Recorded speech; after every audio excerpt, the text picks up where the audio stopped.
Second. Motion and a second. Any additions or corrections? If not, all in favor say aye. Aye. Opposed, same sign. Motion's carried. First item of new business, Corn Palace Challenge Bull Ride is requesting the following closures for their event to be held in the Corn Palace on October 21 and 22 of 2016. First is the closure of the east portion of the City Hall parking lot from 5 a.m. on Wednesday, October 19th through 5 p.m. on Monday, October 24th. Next is the entire City Hall parking lot from 7 a.m. on Friday, October 21st through 7 a.m. on Sunday, October 23rd. And next is the 600 block of North Main Street from 7 a.m. on Friday, October 21st through 7 a.m. on Sunday, October 23rd. And this should include no parking in any of these areas also except for event parking. Correct. Second. Motion and a second. Any comments from the committee or from the public? If not, all in favor say aye. Aye. Opposed, same sign. Motion's carried. Next, the Outcast Car Club would like to amend the special event permit previously approved in the council. Dave Lenke requests to add the 100 block of South Main to be closed for the car show, and First and Railroad would remain open. In addition, it is requested to reduce 2nd, 3rd, 4th, and 6th Street closures down to a half block on both sides of Main instead of the full block, as to leave the alleys open for business use. Any comments from any Dave downtown is here. business? Any No, downtown we think this business would or work best. Yep. Move to approve. Second. Motion and a second. Any comments? If not, all in favor say aye. Aye. Opposed, same sign. Motion's carried. Next, we have a request for a four-way stop at First and Foster. It's First and Foster, and that is different from what was printed today. And I am not on the committee. Sure. However, I'm the one that got a phone call from Mike Haley with Dependable Recycling. His words were that he's at that intersection all the time and that he sees near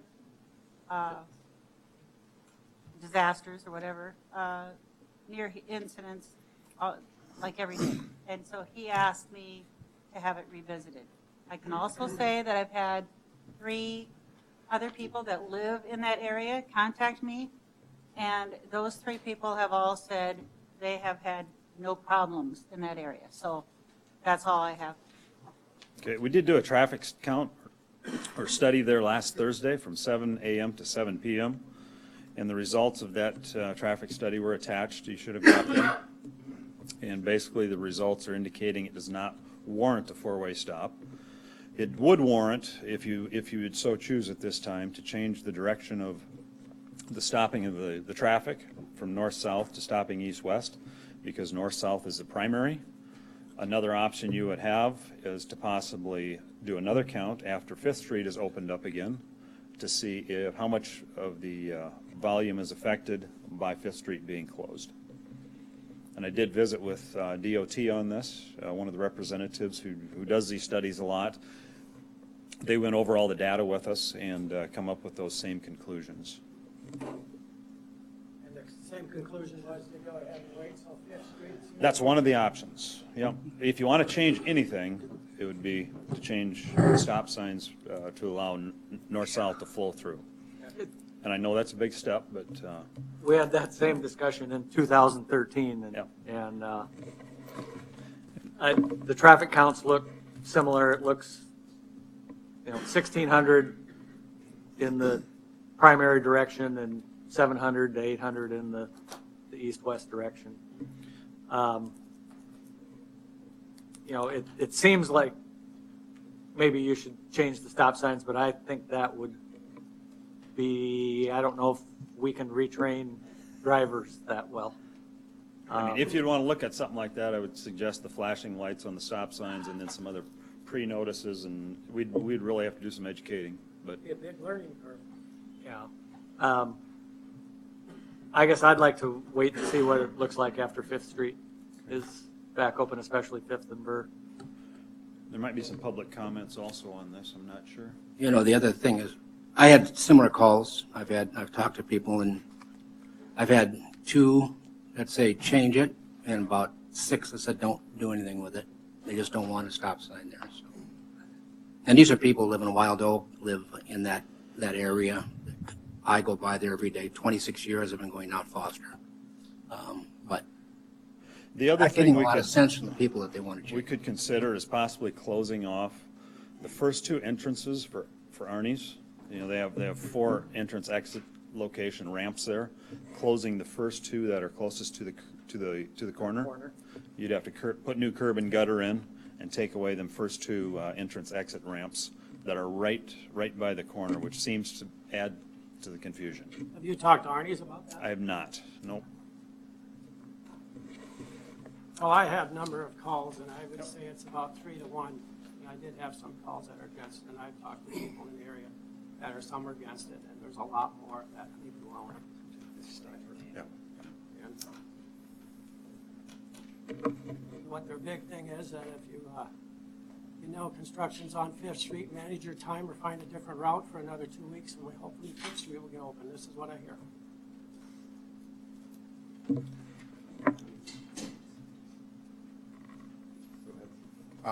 I'm Nathan Hofer. I live in the area second by Longfellow in this intersection. My fiance lives with me. We both agree that we should look at this as far as 4-way stop signs. The biggest reason was brought up by Lyndon here because of the driveways going in and out of Arnie's. I fill up with gas there. I drive by in the mornings, the afternoons. There's a lot of potential accidents. The other issue I see is kids trying to cross the street in the summer times going to the pool or the park and back home because there's no crosswalks there. It's just wide open, and a lot of people don't look for kids. So in my opinion, it is an intersection that needs to keep being watched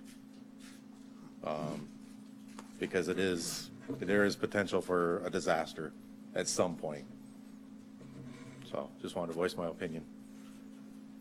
I did ask that this be revisited on the Traffic Commission because I have talked to the neighbors that live on that intersection, and every one of them have told me that they wish it was a 4-way stop. I mean, I was over visiting with one of the residents tonight, parked in this driveway. I couldn't even back out onto Foster Street to leave his house. I sat there for 5 minutes before a car stopped and let me get out into the street to leave. So there's always seems to be a constant stream of traffic there.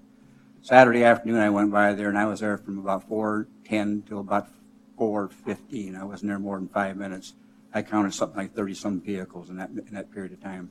So there's a lot. It seems like there's a lot of traffic, and it doesn't seem to matter what time of the day it is. But I think it's heavier earlier in the morning and later in the afternoon when people are getting off work. Stephanie? Hello, my name is Stephanie Elwine. I live on Christine Street. I am over in that neighborhood. I bought my house 2 years ago. Since then, there's been 6 houses added on my block alone in less than 2 years. I've been driving that road 4 to 7 times a day for the last 2 years, and going to and from work, to and from lunch, and then running kids around. The traffic did not change when Fifth Street and Burr closed. It's been the same since the day I moved in as it is now. Just 2 points to point out to just the general public as well as the Traffic Commission. There are 4 routes that go north-south from Havens to 7th Avenue. That's the primary collector roads throughout the city. And that is Minnesota, Sanborn, Burr, and Foster. The intersection of First and Foster is the only intersection where you do not stop traffic on First Avenue. I'm surprised that with the city seeing 2 different traffic studies that warranted changing the location of the stopping of the traffic, that you're not considering that. I don't know, like I said to Lyndon, I don't know if it should be a 4-way stop or if it should be a 2-way, which way it should stop. But I would assume that if the study shows it should be located in one area, you would take and go by the data, not by what we think people are used to. I did send each of you a copy of a video from last Monday. It took 3.5 minutes to get half of a block. I watched 2 cars almost get hit and 2 kids almost get hit crossing the intersection. I know one of the women that lives on the corner there, she told me today, she says, I'm afraid to look out the window. As many kids as I see crossing that street, she says, and I don't think it's a question of if it's going to happen, it's a question of when it's going to happen. She says, are we waiting for another 3rd and Lawler Street? She says, because that's what's going to happen with the traffic that's there. And these kids are kids. They don't look, they run out in the street and they head over to Arnie's. And she says, I'm concerned about the safety of the kids in that neighborhood. That was her comment to me this afternoon. I'm not on the committee, but I too have received calls from people on both sides of the argument. I do see the benefit of at least waiting to see if it's helped at all or alleviated at all when Fifth is open. But as I stated previously, it does cause me concern to hear the anecdotal evidence that says that people are nervous that are there. And I'm sure it's a time of day. I know it's like we talked about when the hospital crews are shifting, when the school is starting and ending. And, you know, I'm sure that there are different times of day when that is a more intense place. But I guess if I were on the committee, I would say maybe it would be good to wait and see if anything changes, you know, if the people in the area notice a change. Because it does make me nervous to hear people say, you know, I see kids almost getting hit. Lyndon, what would warrant a change on that First and Foster? Would you get different, I mean, if you got data from If we could get the 57th data Street? if we could get data that where both east, west, and north, south were fairly close, there's an exception there that would allow for a four-way stop then. Okay, that's, if we could get it to where it's fairly close for an 8-hour period. If the traffic, the number of The cars going. traffic each flow, right, So the numbers haven't changed much since 2013. right. Or if we have more crashes. Okay, there's 4 crashes in the last 3 years. 2 of those crashes we can't even count. They were rear-end crashes that were not pertaining to the intersection. So we got to show 5 crashes in a 12-month period. No, Lyndon, Any 12 months. It doesn't have to be calendar year. Lyndon, one thing I noticed Saturday, and I noticed it this afternoon too, and I would bet at least half the cars, if not more, it's a rolling stop. They don't even come to a complete stop. And I think that even, you know, increases the danger of that intersection when you see so many people not even coming to a complete stop and just rolling through the stop sign. That's not just that. And that's just not that corner, you're That's right. all- That's all over That's every town. intersection. Yeah, Do you have a right. pedestrian count? we do. It's included. Okay. Yeah, So, and we did it during school day for that reason. and you know, obviously in the summertime, you've got Hitchcock Park right there, so you've got kids that are on bikes and kids. That's that- the other thing we thought. Would the summer show a different count? When did we do our last study on that corner? I don't know. But the last study showed that the stop sign should be reversed, right? Right. Right, and so does this one, if we do it. Yeah. Why I didn't have we a do it last concern time? about our legal liability when the stop signs show that it should be the other direction. And then my thought also is as Stephanie Allwine pointed out, that all of the other streets that we have that go northwest have the stop signs at First. And then the rest of that, my thought pattern goes to, I think if we did have a stop sign for Foster at the corner of First, then it would also help slow down the traffic coming in and going past the hospital and going through the rest of that residential area as well. It could, I mean, if you reverse the stop signs, then you have to Foster. realize Foster will not have a stop sign at all the way straight through. Yep. So as now they're slowing down or stopping there, they will be going through that intersection 25 to 30, same as they are on First Street, but it's just going to be the other direction. Yep. It'll be just a constant flow north and south. And maybe, I'm not on the committee, but maybe because I'm a creature of habit, I would not be in favor of that. If we're going to put stop signs up, then it should be a 4-way stop because habit is a powerful thing. Right.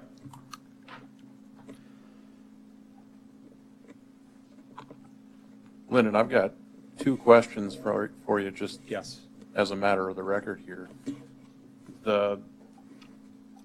I guess it's the state guidelines that you're going off of, or are The they federal. federal Yep, guidelines? MUTCD, yep. Okay. They're not binding on us, is that correct? No, you would have to look at them. I think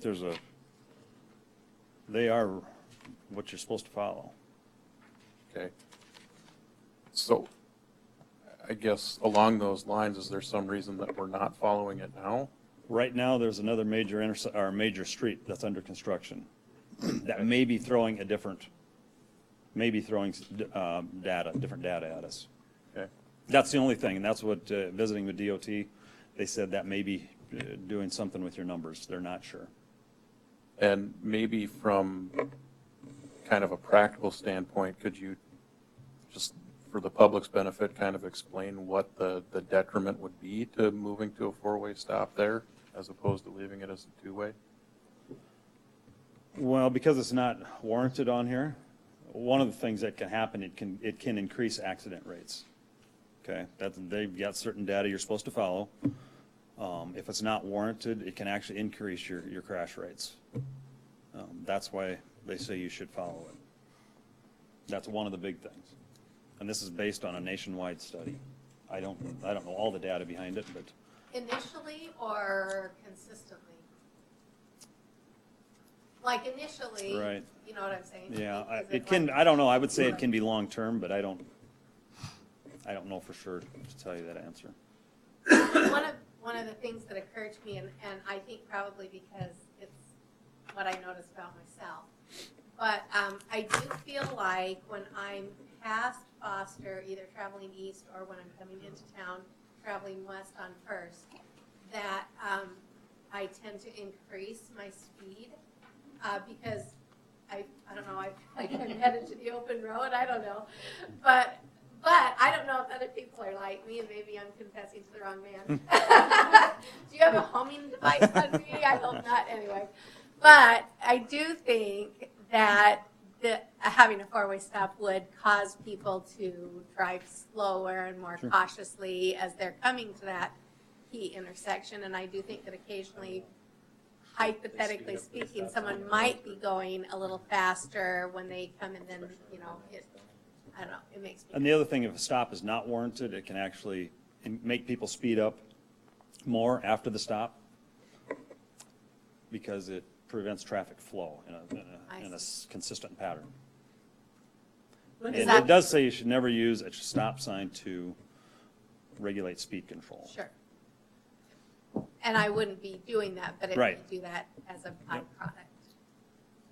Lyndon, east of First and Foster, wasn't there new signs up? Slow down or? I've heard that. Reduce Yeah. speed coming Yes, in they're just got up. into didn't your, they? when it comes into your 25 mile an hour zone. When did they get up? Well, they've been up for quite a while, Oh, that's. a couple years, Okay. probably ever since Maddie. Okay. Maddie was put in. 'Cause I've heard that a number of times last week. There's a reduced speed. Okay. Well, again, I'm not on the committee, but, you know, Bev brings up a good point. I mean, if our two studies now have indicated that the stop signs are on the wrong side and something happens, what's our exposure as a city? Because now we've known for years, you know, the Foster I absolutely get, but now we've known for years that the stop sign should be on First Street. Now somebody gets whacked and there's permanent injury or there's a death, and they come and they say, well, the city knew there should have been a stop sign there, you know. Maybe not a four-way stop, but the stop sign should have been reversed. Right. Well, Right, but the city knew they should be reversed, but not because of a safety issue. Well, The safety data doesn't show that there's a problem at that corner. Only opinion shows that there's a problem at that corner. Crash data does not support it, but traffic flow, volume Right, does. but under the federal Volume guidelines. does, yes. Volume does. The and, guidelines aren't about safety necessarily, they're about flow. Right. Traffic. well, maybe you live in a different world than I do, but I don't know that lawyers really need that to go to court. No, they get paid if they're in the court or not. well, I'll tell you, I can't tell you how it would result if an accident were to occur there, but I can tell you that, in my view, it kind of paints a target on the city by leaving it in contrast to what the guidelines suggest.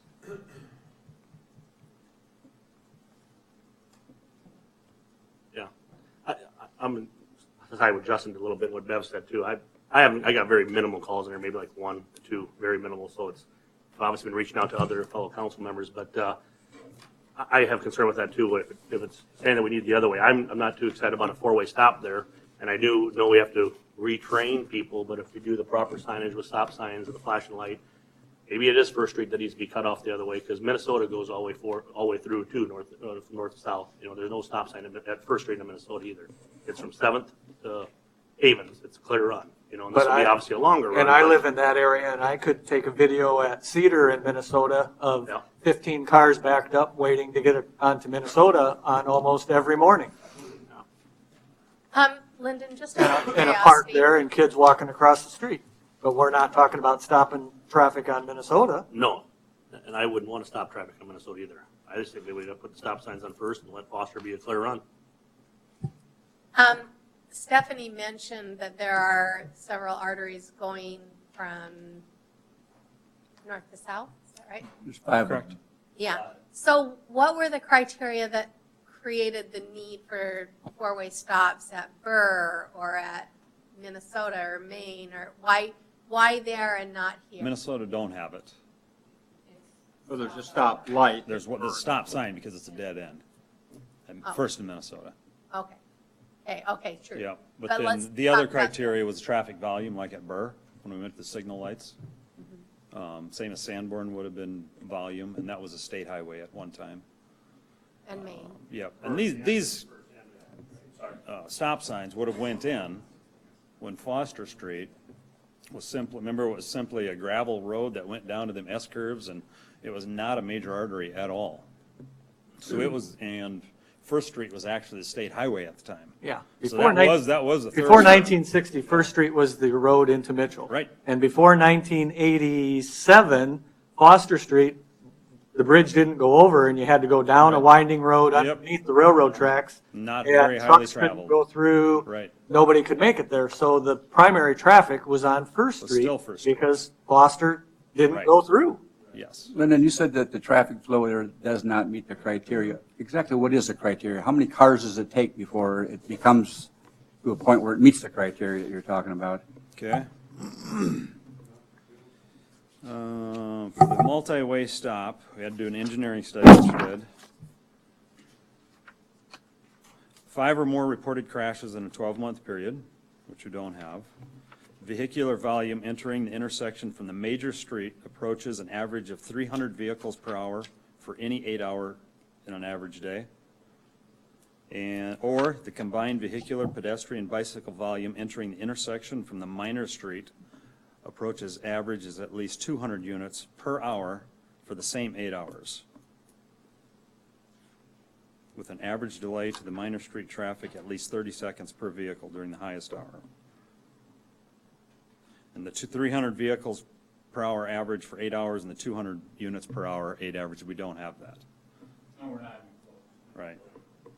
And I'm just going to throw this out, but if we had Matty Street, this may be a completely non-issue. Right, if it went because you through. have- If we had Correct. Matty Street going through to the north, there would be a lot of the people that Would live take east of that. town that would take Yep. Matty across. You know, But it No, doesn't. it'd go south to Havens. All right, I knew that. I meant. South, you You meant know what I south to meant. Havens. You yeah. know what I meant. Yep. but your point is well taken, because I had a lady that called me from Wild Oak today that said, once Maddie's done, it will eliminate a lot of that Right. activity. And apparently there's a homeowners association forming out in that Wild Oak area, and they met, and unofficially, they're not in favor of it. So from a Ward They're 2 not in perspective, favor of the four-way stop. no. So from Ward 2 perspective, You gotta call them. Well, I'd like to wait for the data on Fifth Street, and maybe that'll change criteria for First and Foster. It possibly could. It could. I don't know. Is that a motion? That's my motion. Second.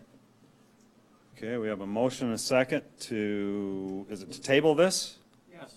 until, Till sometime in October, November, when they get used to Fifth Street being open. I think he wants Fifth Street to be open, then revisit the study. yeah, Use the traffic count. okay. Have The a, day after, just later on. okay, so in a couple months here. People know that's open. So Bev can have some business over there. Couple months. Okay, we have a motion and a second. Any further discussion? All in favor, say aye. Aye. Opposed, same sign. Motion's carried. Next item is a request from Palace Transit for 2 temporary Palace Transit parking spots to the west of the driveway on 7th Avenue at Firesteel Healthcare located at 1120 East 7th due to construction. And I think if you go through with this, instead of just Palace Transit, it should be bus loading and unloading only. I don't think we want to Could be specify. Any bus? Yeah, I don't think we want to specify just ours because there are a number of other ones that could utilize this, but, and it So would the just new- be during the construction phase. is The new what it- parking lot's done and paved. They can't use that yet? Their new parking lot will not be able to be accessed until construction is complete. And they told us that right here is where we have to do all loading and unloading until construction is complete. The other day, we had a car come off the street here, pull in there, and then back into this parking spot.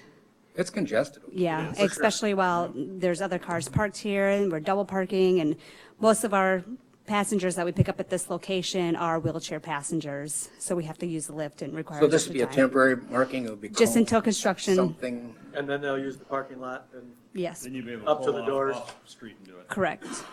So how long are they looking at going, you said? It said it could be possibly the rest of the year to next year. I was out there today and I watched another bus, not a Palace Transit bus, pull into that driveway and have to try to back out. Right. And it was a difficult situation because of the traffic and the parking that is so close. And Palace Transit actually has a no backing policy unless absolutely possible, It was you know, something else. So you'd impossible. want it right to the left side of that, We would want it from here through. including that Could- walkway? Right, because we would need, this is actually a driveway. This is that a yellow, driveway or right? not? This is a driveway, I guess, for them to pull into. This is the only yelled off spot, and there's a yellow off spot on this side too, but that's all the bigger it is. So we would like room here and here for parallel parking. So you actually want a space on both sides of that, Correct. that driveway area, instead Correct. of two spots to the west. Right, we'd want one here, One west and one east. one east, yep. Yeah, that would make more sense. So that's just for pickup, drop off? Yes. It's not for long. Bus For loading, bus unloading. loading, because we would have, if it doesn't specify bus, we'd have several cars stop there as well, using that for loading and unloading. Which is how it is right now. Just, I support you, of course, you know that. But tell me why we need two of them. Have you ever tried to parallel park a bus before? That's why. As a matter of fact, I have not. Oh, You need that much. we need that space. Okay. That's a good enough reason. I'll take you out sometime, we can practice. Okay, I'd love it. Move to approve. second. Motion is second. Any further discussion? So sometime next year, then we'll take this off, and how will we know when? Okay, and so And can your you, motion- can you unpaint the curbs, or? Yes. Okay, I'll cover it. okay. Your motion is bus loading, unloading only, right? Well, I think you've got I think, Yeah, bus loading. That's what we want, not just Palace Transit. Oh, yes. yes, but I'm Bus, thinking yeah. it could The be, standard sign we would normally put up be like a 10-minute parking loading zone. yeah, loading and unloading for No, whatever. they want buses only, not cars. That's. You want buses? Buses only is what they're, Where do cars unload? Somebody brings a patient to drop off. they can pull in, can't they, or not? Or where would they unload? Or do they drive all the way in? They would be able Oh, to they'd drive pull, up, they'd pull up all the in way there. up? Okay. Okay, All the driveway. okay, Bus loading, unloading only. yeah, that's fine. And do you want it as a 10-minute or just bus loading, unloading? 10 minutes. Oh, you don't want them parked overnight, so you have to have some time, I suppose. I can do 15. You want to do 15 minutes? Can you do it in 15 minutes, Jessica? Okay. Are you okay with that? 15-minute bus loading, unloading only. You okay with that, Steve? Yep. Okay. All right, we have a motion, a second. Any further discussion? Not all in favor, say aye. Aye. Opposed, same sign. Motion's carried. Entertain a motion to adjourn. So moved, second. Motion second. All in favor, say aye. Aye. Be an adjournment. That's 6:59. We're a little longer.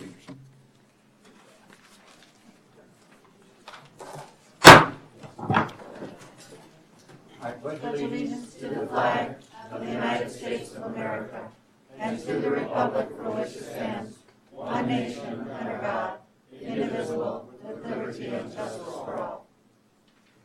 know we have someone here tonight for invocation from New Home Lutheran and St. Mary's Episcopal. Let us pray. Dear loving Father, thank you for your many and abundant blessings. Thank you for life itself. As we begin this meeting, we pray for our mayor, for city officials, for first responders, and in particular for this assembled council. Dear God, graciously grant them wisdom to govern amid the conflicting interests and issues of our time. Give them a sense of the welfare and true needs of our people. Give them the ability to work together in harmony, even when there is honest disagreement. We pray for the agenda set before them this evening. We pray that the decisions made in this meeting would benefit those who live and work in and around our city of Mitchell. In Jesus' name we pray. Amen. Amen. Thank you.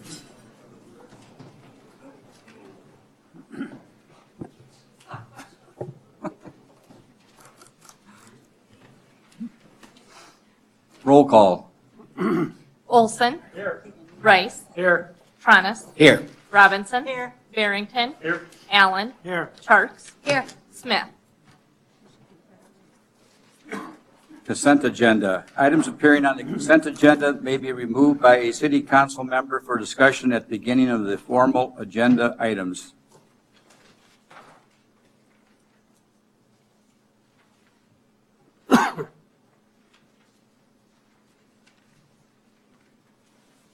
Move to approve.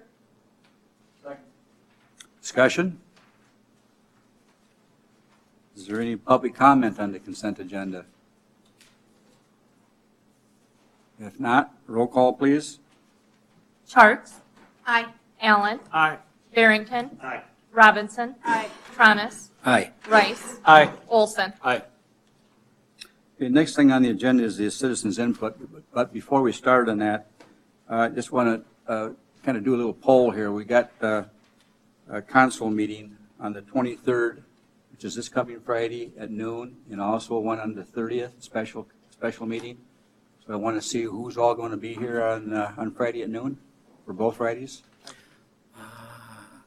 That's, Friday at noon, you said? noon on Friday. How long is that supposed to be? And what, 10, 15 minutes? Okay.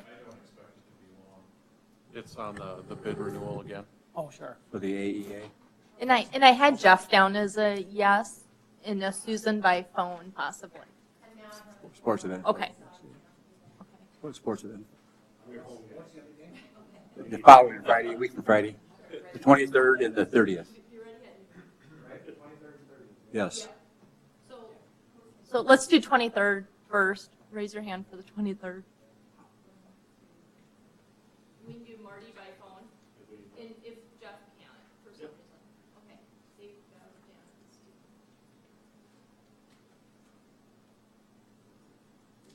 Okay, you got what you need there, Michelle? Okay, citizens input, if you need to address the, we did the 30th. That was just oh, I just the 23rd, okay, the 30th? All right. I'm going to take off work and do it, yes. Feel for you there. And I had Jeff also possibly on the 30th, so. Is this all at noon or 5? All at noon. Okay. Okay, we're ready to move forward. Okay, if you need to address the mayor and members of the city council on an item that was not on the agenda, excluding personnel items, please come forward to the podium and state your name and your concern. Presentations are limited to 3 minutes. Items will be considered, but no action will be taken at this time. Okay, my name is Dan Ware, and I guess our recycling program, I'm not sure when that comes up for renewal, but can we spec something other than that goofy little blue tub we've had for years? It blows away, the stuff in it blows into people's yards, sitting in your garage. It's got bees and flies flying around it. I did an unofficial study Friday, my garbage day, from First and Foster east and First and Foster south, 4 blocks. There's 150 houses I counted. I counted 22 of those little blue tubs out there. So our recycling plan, is it really working? Are we keeping enough stuff out of the city landfill to warrant what we're paying the recycling company? I guess I'm wondering, other cities, I know my son in Sioux Falls has a barrel with wheels and handle and a lid you can close. My sister-in-law, when she lived in Watertown, they had one. My daughter in Rapid City had a barrel, it was all enclosed. I believe, Stephanie, did you tell me that in Brookings, they had a barrel? But anyway, why can't we have a barrel? I mean, something that's enclosed. I mean, every spring I go along and pick up 2 to 3 30-gallon garbage cans or garbage sacks full of stuff that's blown into my trees and bushes. And so when is the contract up? Comes up at the end of this year, and I would suggest maybe if you would like to stop in my office, unless you and I talk about this, so we can include that in our negotiations when we talk to them at the end of the Okay. year and to whoever else we talk to. When you, tomorrow afternoon, Give me maybe? a call tomorrow afternoon, we'll set up a time, we'll talk. Okay. But we need to do something different than that little blue barrel because, I mean, to me, it's just not working. I guess all the stuff I pick up that's recyclable, I put right in the garbage can. I figure somebody else has recycled it once. I don't know if Dependable is going to rebid again, Oh, no. or if they do, can we have maybe 2 bidders instead of just one? Well, it depends on who bids. I mean, we can't. Yeah, I know you can't force somebody to bid the contract, but, I mean, that way we'd have some idea. if You're not the only one that's asked me to consider another vendor, I mean, to look at 2 vendors for a quote, so if we can find another one that will bid, we'll get a bid from them. But can't you specify, like, add specific things that we want included? That's why I say he and I will talk tomorrow, and we can determine exactly what it is that concerns him, and we'll make sure we include it in our negotiations. Okay, I mean, like I said, I did the unofficial drive around the neighborhood, and to me, it doesn't look like there's a whole lot of people recycling anymore. I know that some of the major cities, instead of one little blue bin, you have 4 different colored bins, and glass goes in one, and paper goes in one, and all that.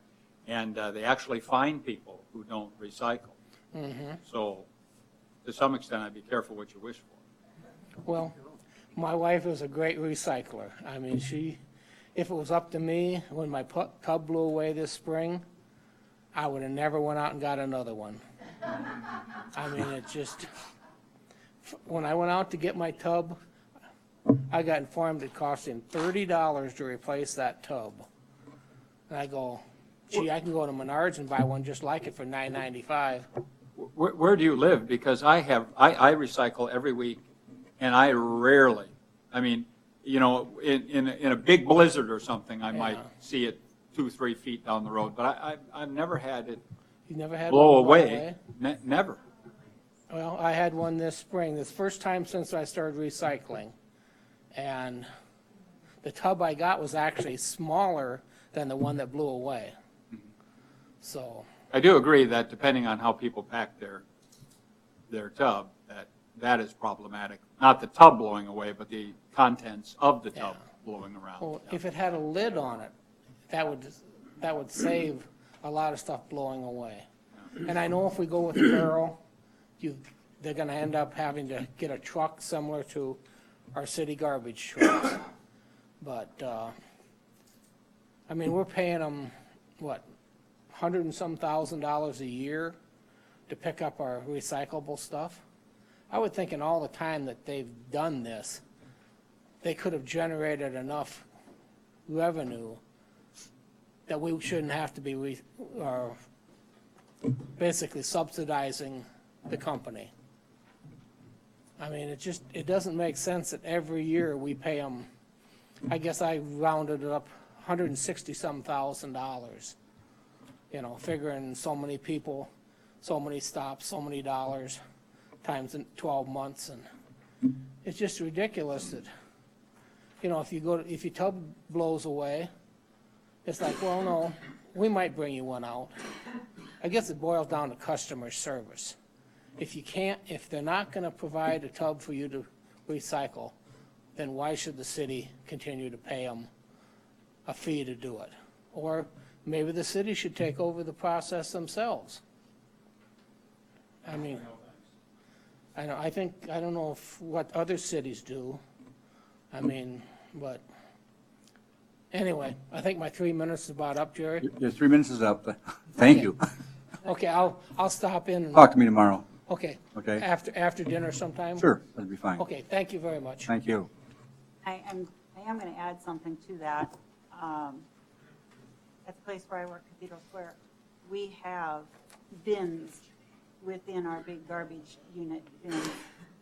And we've been after them to fix them because the locks have not been locked, the doors will not close, and many times during the winter, they are not picking them up the way they're supposed to be doing it every week. So when we do go to having this rebid, I do want us to look at not just the general public pickup, but also the pickup at places that are apartment complexes, such as where I'm at. And I know Wesleyan has had a running feud with them over whether they're going to pick up and how they're going to pick up and if they pick up. I wish Tim was here to ask this question, but my understanding is that the contract we have with him is a residential contract and it doesn't include commercial.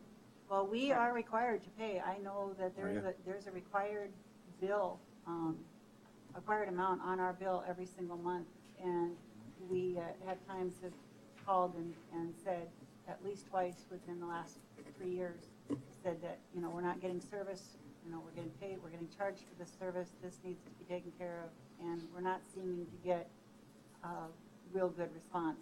So I just want to say that, you know, when we do go to the bid, I would like to see it not just residential, but also business customers as well. I've heard from others the same thing. Thank you. I was on the original mayor's task force that started recycling back in the 90s, and I don't think anything's changed. So it might be a good opportunity to look at the whole process. And it was dependable back then that was one of two bidders at that time.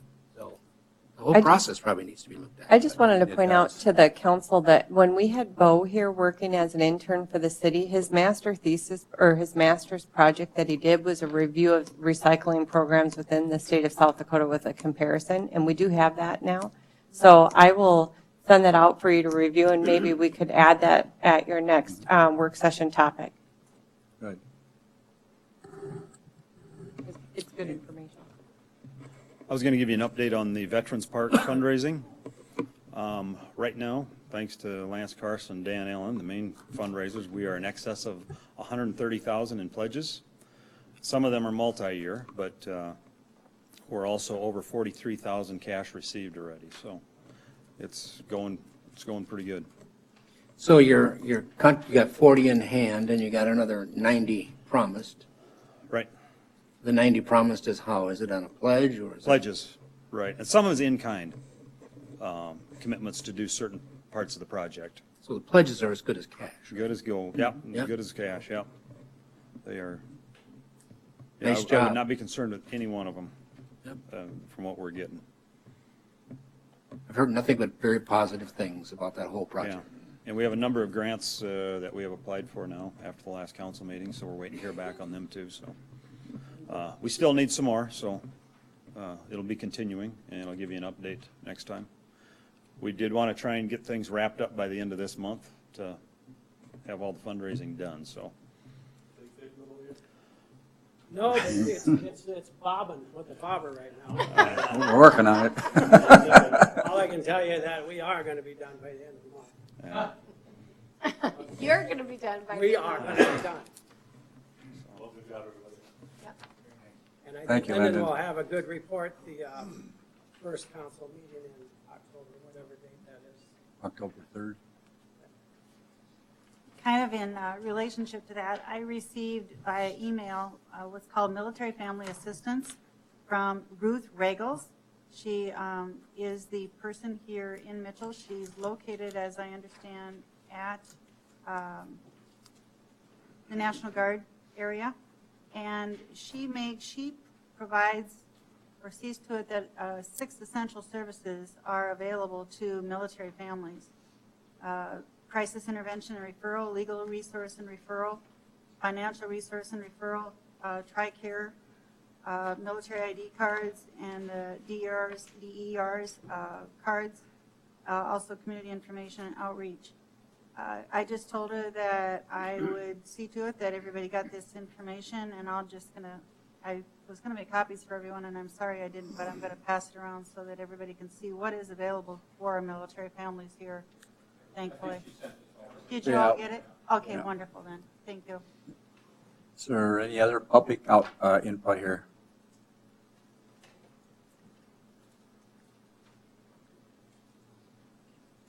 If not, we'll move on to the committee report, Traffic Commission. The Traffic Commission met tonight with 4 items on the agenda. First, Corn Palace Challenge Bull Ride requested the following closures for their event at the Corn Palace on October 21 and 22.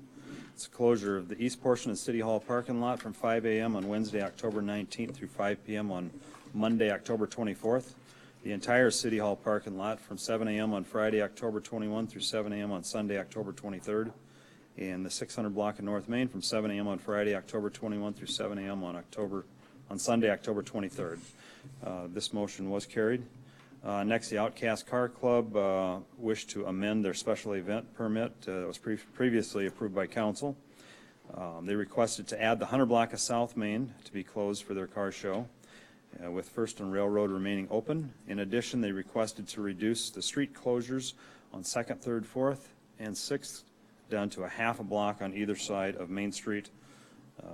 That's to leave the alleys open for business use, and this also was approved. Next was a request for a 4-way stop at First and Foster. After discussion, this was tabled until after the completion of the 5th Avenue construction project, at which time another traffic survey would be done. Next was a request from Palace Transit for 2 temporary Palace Transit parking spots west of the driveway on 7th Avenue at Firestale Healthcare, located at 1120 East 7th, due to construction. And this is a request to be temporary during construction only. This was approved as a bus loading, unloading, only 15 minutes time period. And this was approved. And Traffic Commission adjourned at 6:59 p.m. Move to approve. Second. All those in favor signify by saying aye. Aye. Opposed, same sign. Motion carries. Hearings. First one here is on the application of Overtime Steakhouse and Sports Bar for a special event liquor license located at the Overtime Event Center, 812 North Raleigh, Mitchell, on October 1st, 2016, for a wedding. Move to approve. Second. All those in favor signify by saying aye. Aye. Opposed, same sign. Motion carries. The next one on your agenda, that application was withdrawn by the Mitchell Elks Lodge for the special event liquor license. no. The next one is the one that was withdrawn. Pardon? The third one. Was it the third one? Yeah. Okay. I'll take that back then. Okay, the next one is on the application of the Mitchell Elks Lodge for a special event liquor license located at the Masonic Lodge, 112 East 5th Avenue, Mitchell. And there's 4 different dates here: October 1st, 2016 for a wedding, October 6th, 2016 for a Shrine Sportsman fundraiser, October 8th for a wedding, and October 29th for a wedding. I'm not going to recuse myself, but just for the public to know, it's my niece's wedding on October 1st. So. Move to approve. Second. All those in favor signify by saying aye. Aye. Opposed, same sign. Motion carries. So is this application from Base Enterprise that was scrapped then? Okay. Okay, then we'll move on then to the Board of Adjustment. I'd entertain a motion for the City Council to recess and sit as a Board of Adjustment. Second. All those in favor signify by saying aye. Aye. Opposed, same sign. Motion carries. Next is a hearing on Shane Snyder at 503 North Duff.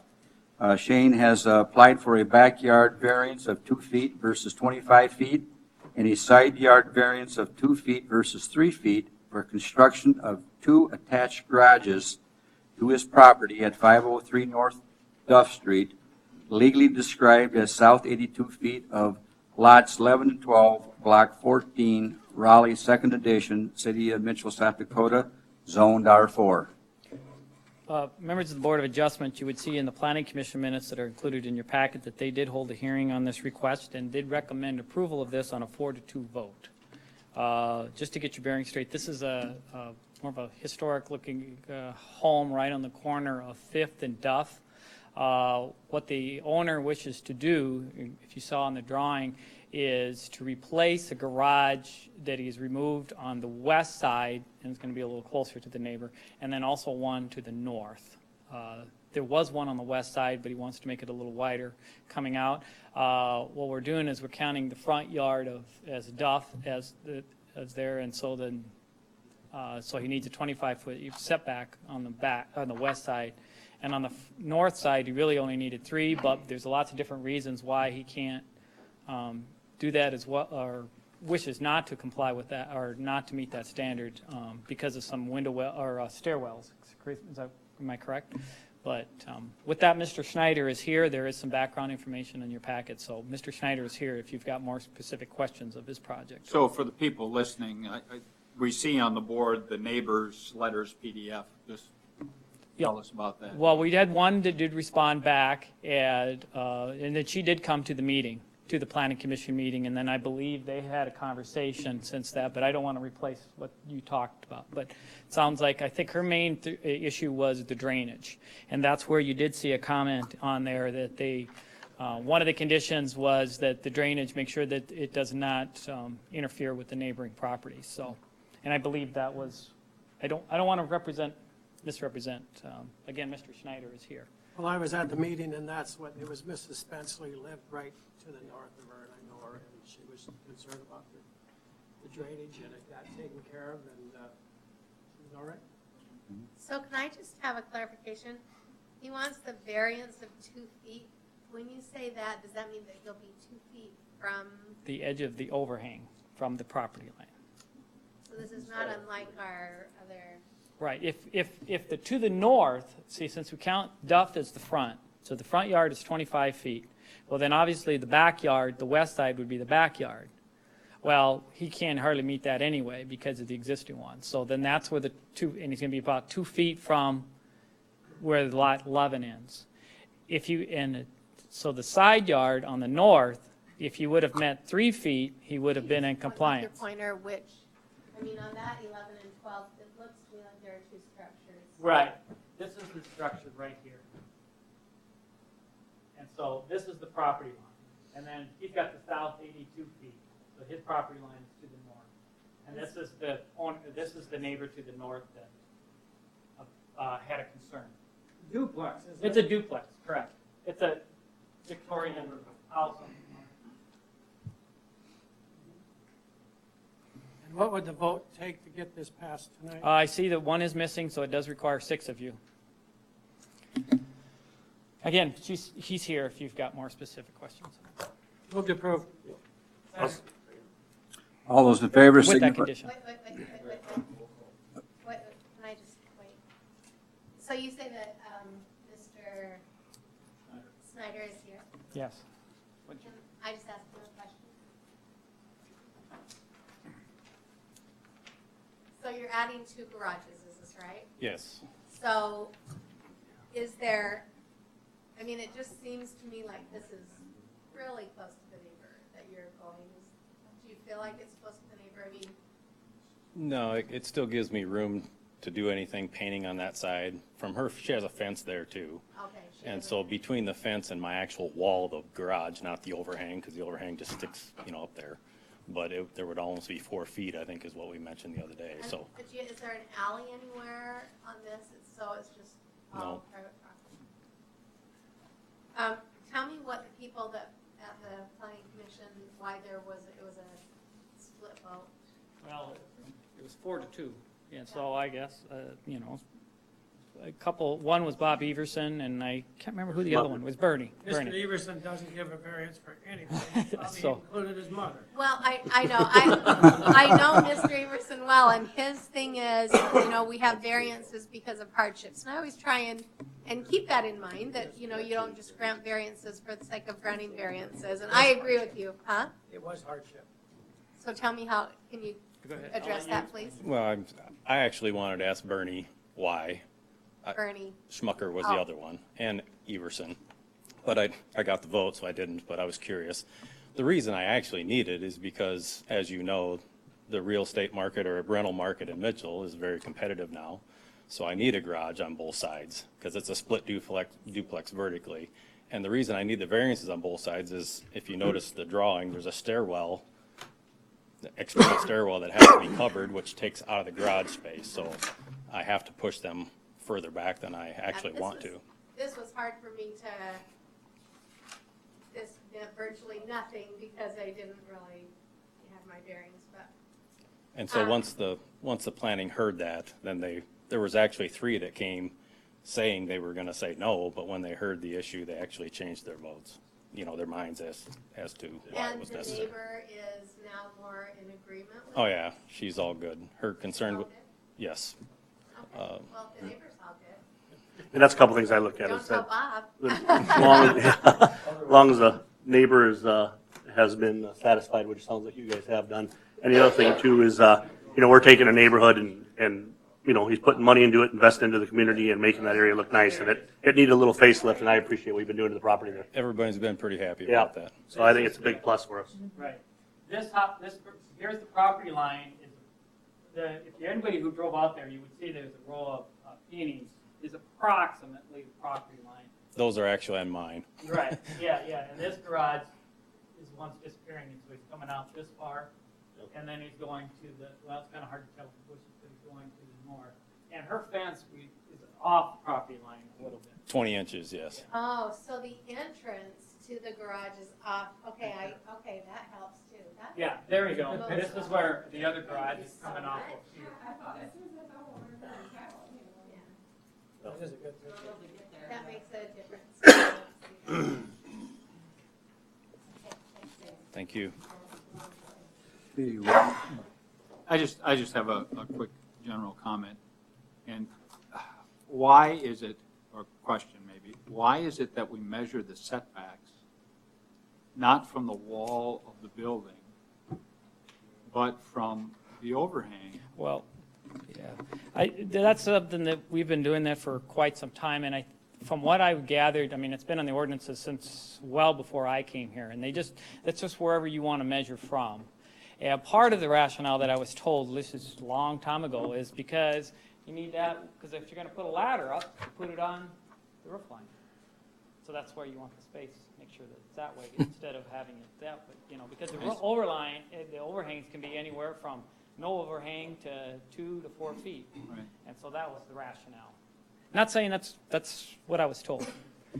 I was just at a home in Sioux Falls, and they share a driveway, much like, these guys don't share a driveway, but it would be like those 2 houses shared that driveway, and one of them had a garage at the back, which looks like, is that Mr. Snyder's garage at the back? So I know that in the historic districts or places, it seems like things were much tighter, and so.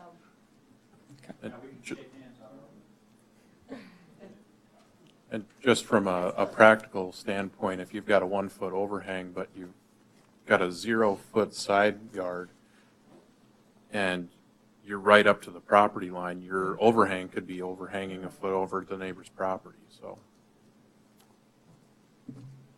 Okay, we had a motion, we had a second. Can we have a vote roll call, please? Olson, Aye. Rice, Aye. Tronis, Aye. Robinson, Aye. Barrington, Aye. Allen, Aye. Tards. Aye. Motion carries. Entertain a motion for the Board of Adjustment to adjourn and the City Council to reconvene in regular session. Second. All those in favor signify by saying aye. Aye. Opposed, same sign. Motion carries. Hearing and approval of a moving permit to Van Lacken Properties, 2500 block Anthony Avenue. Van Laken Properties LLC is requesting approval of moving a residence currently located at 25175 Campground Road, Mitchell, South Dakota, in Hanson County, to Lot 7, Block 8 of CJM Second Edition, Northwest 1/4, Section 32, T 104 North, R 60 west of the 5th PM, City of Mitchell, Davison County, South Dakota, which is the 2500 block of Anthony Avenue. Okay, you may recall you just had a moving permit actually in the same neighborhood, about a couple, 3 weeks ago. And this one would be to the north, just kitty corner to the north of that, in that same development to there. And as you can see, there's some various materials that the applicant has submitted. He submitted a description of work. He's got a map drawn showing where this is. He provided a elevation and a photograph and so forth. Mr. Van Laken is here. As per our ordinance, we do send out letters to the neighboring property owners, just as we would if this was a variance or so forth, just letting them know, as well as we post the property. We did get one back. I actually got two back. One came back earlier saying that they approved it, and then this one that just came in, I guess somewhere, somebody brought it in. I can't remember where it came from, but nonetheless, the comment was, I'll just share this because I didn't get a chance to get copies yet. It says, I would move the approved status with the following time frame, less than 12 months, and prepayment made to the contractor for a cost to remodeling, showing the proof that a remodeling will take place. And this is a neighboring property owner, right kitty corner to the north would be where this, reading this legal description, it looks like just, basically it looks like it's the property owner who owns that shed that we just recently annexed in on the north side of Lifesafe. So again, court ordinance, this has to be approved by the city council, and that's what you're here for. So the owner, I'm sorry. Is this, sorry, didn't mean to interrupt you. Yeah. Is this the actual property? That is the home that he's currently gonna be bringing in. And again, he's here as well to explain what he's doing, so. Okay, you want to tell us? Okay. Do you get the picture of the house that we're? Well, it was in our materials. That so. house is setting out just into Hanson County, and I'm gonna move it in and. It basically- doesn't look anything like this. Not now, but But it that's will. what it will look like, yes. That house used to sit on the old campground. Isn't it? Correct. Yeah. It was a church campground. Yep, it was Darcy and Sean Winter's place. So, Justin, I don't have any problem with this, but I know there are some communities like Dakota Dunes, and they tell you, you know, you can only have gray roof tiles, and you can't have chain link fence and that kind of thing. Could these new communities, you know, new areas do that sort of thing? Or do we have veto power over all that neighborhood stuff? Well, this isn't a planned development district, I believe, but the terms of that district don't have those restrictions. That doesn't mean that the developer couldn't place those on the deed when the lot is sold, but that would be, you know, private enforcement, not something that the city would be doing.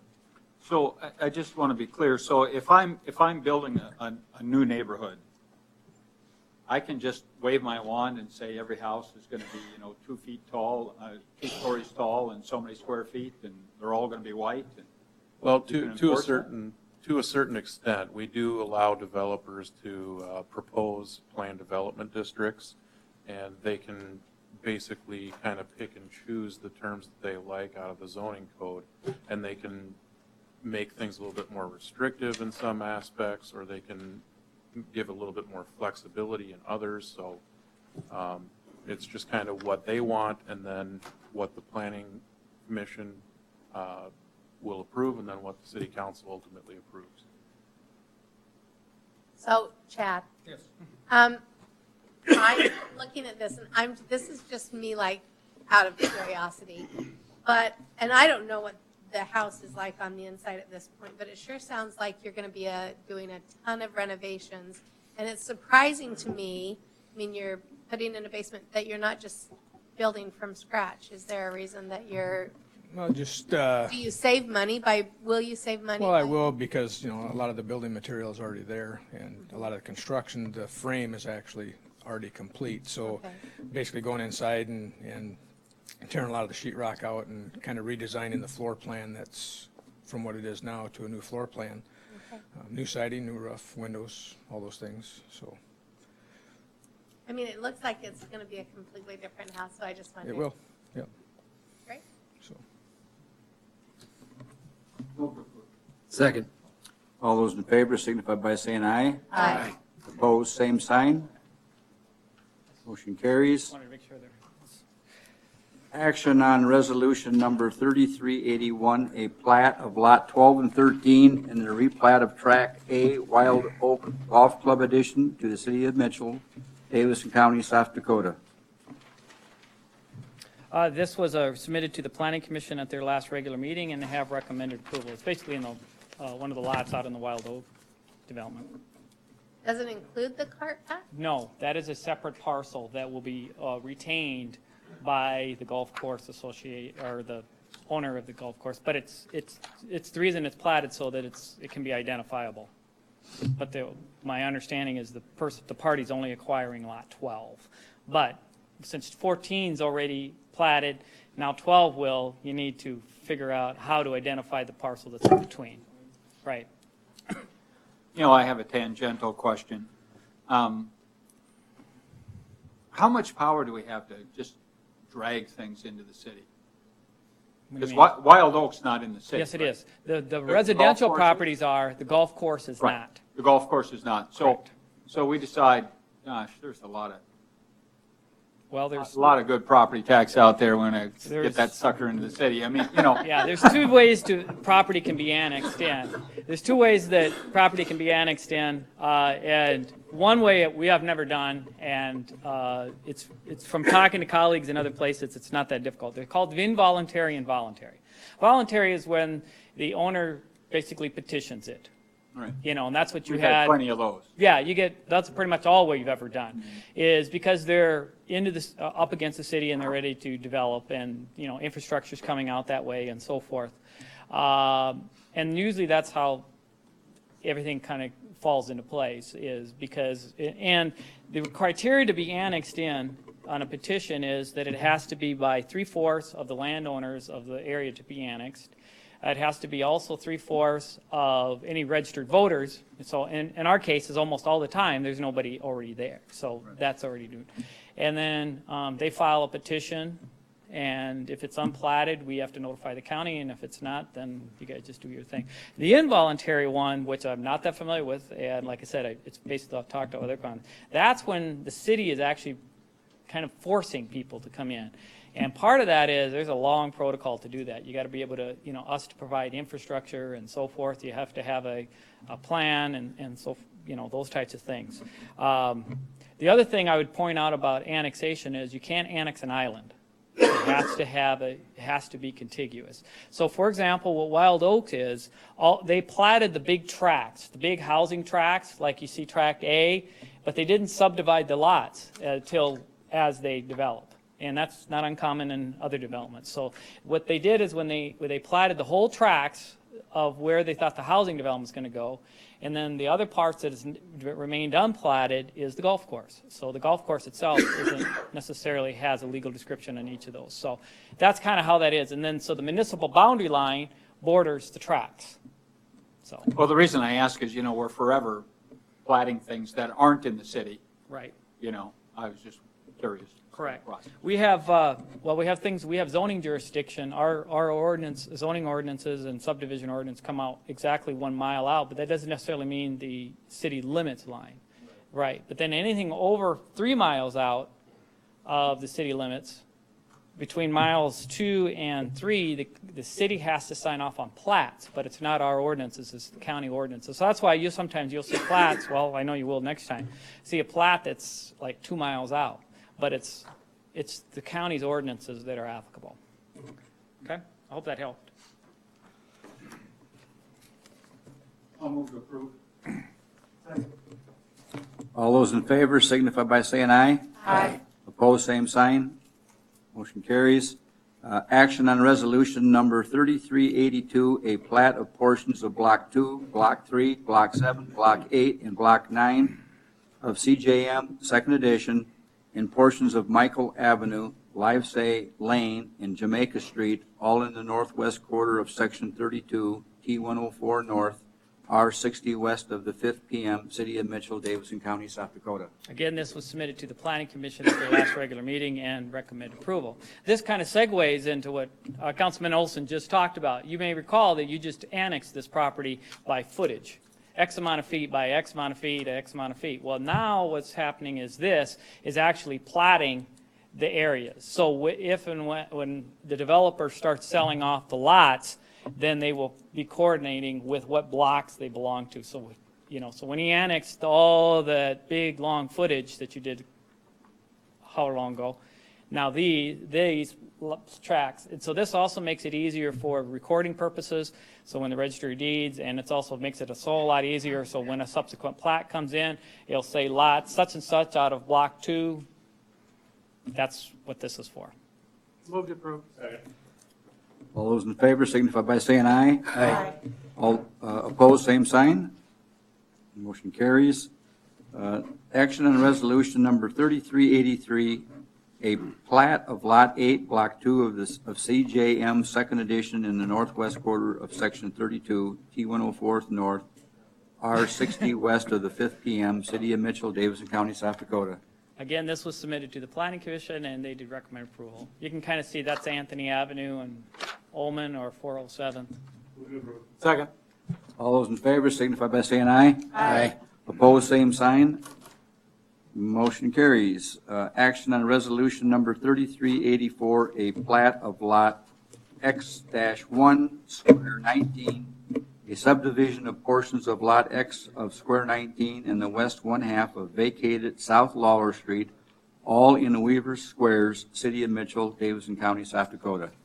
Again, this was submitted to the Planning Commission, and they'd recommend approval. Basically, what this one is this is where that new apartment complex for TIF 22, and what they need is to identify a parcel out. And so that's what this is doing. Move to approve. All those in favor signify by saying aye. Aye. Opposed, same sign. Motion carries. Next is the second reading and adoption of ordinance number 2551-2017, annual appropriation ordinance. Move to put 2551 on second reading. Second. Any discussion? No, other than the additions that that the council put back in the budget after the last hearing, came off of the lake development expenditure in the mayor's budget. Did I say that all correctly? That was Okay. at 80,000? We had 80 and it got It was 38.5, I believe. 38.5 that we took out, Yes. right? Yep. Okay. That, Move to approve. Wait. Oh, do it? I just want to comment on the state has come out in the last couple of weeks since their fiscal year started talking about sales tax revenue and total amount that they're looking at. And as we talked about last summer, the ag issues, et cetera, even though I think the city's doing great, that we're probably keeping up and maybe we'll hit our targets for 2016 and what we budgeted. It will be difficult it sounds like from the state's look, it will be difficult to make that grow. So as we go into 17 and looking at that, I think we should still continue to look at that monthly. I'm hoping we have a good October, November, and December, but we're certainly not ahead like we had been in the years 2013 and 14. I was going to state that same thing, that the sales tax numbers for the state coming out sound like they're actually seeing a decrease. So the fact that we were kind of holding at least at a flat is not necessarily bad. Might be a good sign. Yeah. Any further discussion? Any public comment? If not, all those in favor signify by saying aye. Aye. Opposed? Move to adopt. Any discussion? Any public comment? If not, roll call. Parks. Aye. Allen. Aye. Barrington. Aye. Robinson. Aye. Tronis. Aye. Rice. Aye. Olson. Aye. Okay, executive session. I would entertain a motion for the city council to enter into executive session permitted by SDCL 1-25-24, preparing for contract negotiations or negotiating with employees or employee representatives. So moved. Second. All those in favor signify by saying aye. Aye. Opposed, same sign. Motion carries.